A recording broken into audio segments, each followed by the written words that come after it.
İşğaldan azad edilmiş ərazilərdə içməli su və kanalizasiya infrastrukturunun bərpası və yenidən qurulması istiqamətində geniş miqyaslı işlər həyata keçirilib. Azərbaycan Su Ehtiyatları Agentliyindən verilən məlumata görə ən böyük su təchizatı sistemlərindən biri Xankəndi şəhərində fəaliyyət göstərir.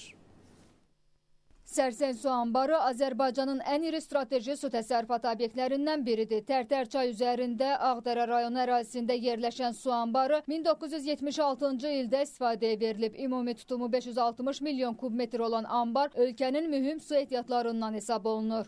Nəzərdə tutulub ki, bu anbarın yenidən qurulması bu il başlanılır, həyata keçiriləcək, yenidən qurulma işləri həyata keçiriləcək. Eyni zamanda bildiyiniz kimi 2022-2023-cü illərdə isə həm su qovşağının əsaslı təmiri həyata keçirildi, həm də Tərtər çay, sol sahil və magistral kanalın əsaslı təmiri həyata keçirildi. Qalan sağ sahil kanalı isə bu minalardan təmizləmə yekunlaşdıqdan sonra onun da əsaslı təmiri həyata keçiriləcəkdir.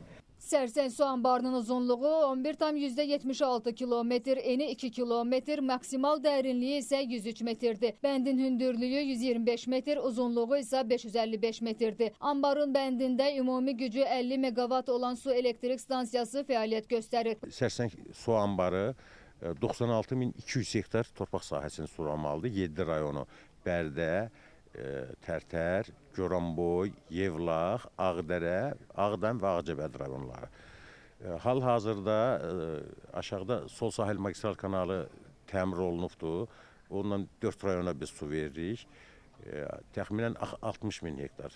Sərsəng su anbarı ümumilikdə 96 min hektardan çox əkin sahəsinin suvarılmasına xidmət etmək üçün layihələndirilib. Bu mühüm hidrotexniki qurğu ölkənin enerji təhlükəsizliyi və kənd təsərrüfatının inkişafında mühüm rol oynayır. İlkənə Vaqif qızı, Məhəmməd Həsənzadə, Space xəbər.